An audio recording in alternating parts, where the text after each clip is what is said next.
A missile must be fired horizontally off a 120 meters hill so that it will hit a warship 2.0 kilometers away. At what initial speed must it be launched so that it will hit the target? So again, drawing pa din. We have a hill. Okay, for example, this is the hill.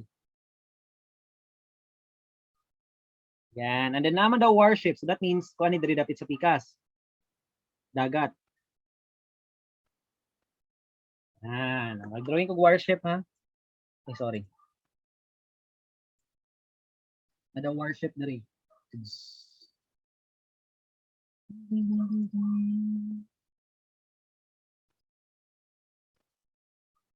Yeah.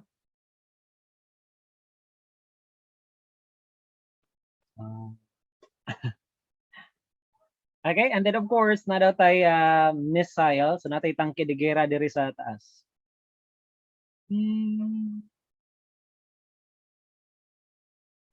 Yamaya sa tuwang tangke de gera eh. Ayun, nasa taas sa hill. Natong base diha sa hill. Okay, so that's the problem. A missile must be fired horizontally off a 120 meters hill. So that means the height of the hill, yan, height mula dito hanggang dito. So that means this is dy is equal to 120 meters. Lagyan agad ng negative. Bakit lagyan ng negative, sir? Kasi it's below the origin. Dito man mag-start ang motion natin. So below the origin, negative. So tandaan lang, lahat ng altitude natin kapag sa problem solving, altitude, yan, heights, elevation, negative. And then it will hit the warship 2.0 kilometers away. So mula dito hanggang dito sa warship, let's say dito natin tatamaan yung warship. Nagyera na, then mag-solve pa ka, nabungkag na tong base, nag-solve pa. So that's d sub x, kasi nga that's horizontal, or range, that's 2,000 meters. Convert natin from 2.0 kilometers. Convert 2,000 meters. Convert into standard unit. Good? Okay. So, ibig sabihin daw, ang gagawin natin dito, that the missile must be fired horizontally. Yan. So, horizontal. It will follow a parabolic path.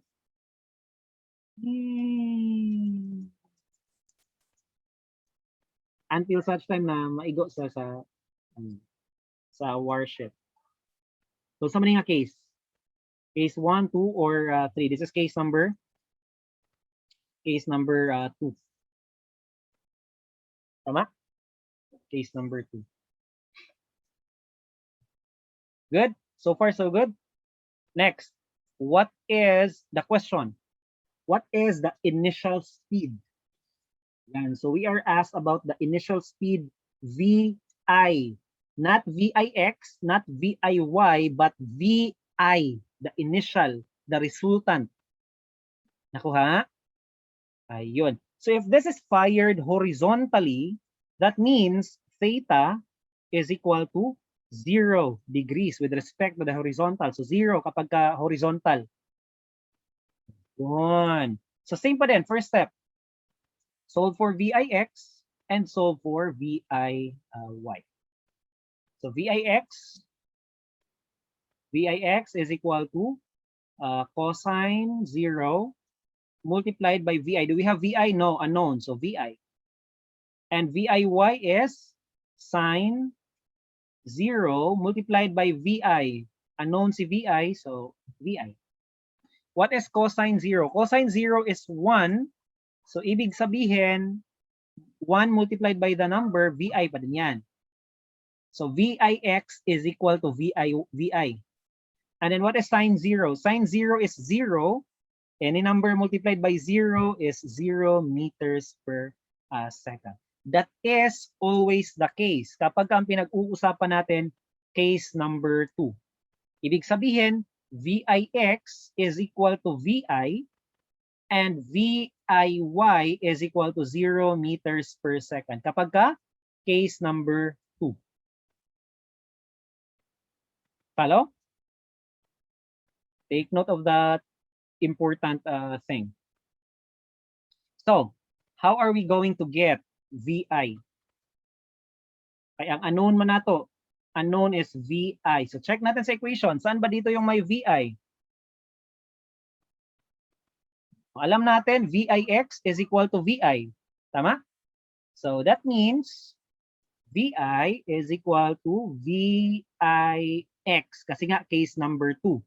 So, that means, kailangan natin isolve si VIX. Ayan. So, saan ba yung may VIX dito? Sa equations. Tingin ulit dito sa equations. Go back to the equations kung saan yung may VIX. So, cancel. Hindi pwede ito. It's only the equation number 1. Tama? So, gamitin natin yung equation number 1. VIX is equal to dx over time. Divide lang both sides by time. Divided by time. So, VIX is equal to dx over time. Good? Yan. So, do we have dx? Meron tayong dx. Check. Do we have time? Wala tayong time. So, that means, solve for time. Ganun lang. Solve first for time. Kasi wala naman tayong given na time. So, solve muna natin si time. Ayan. So, saan dito yung gagamitin natin to solve for time?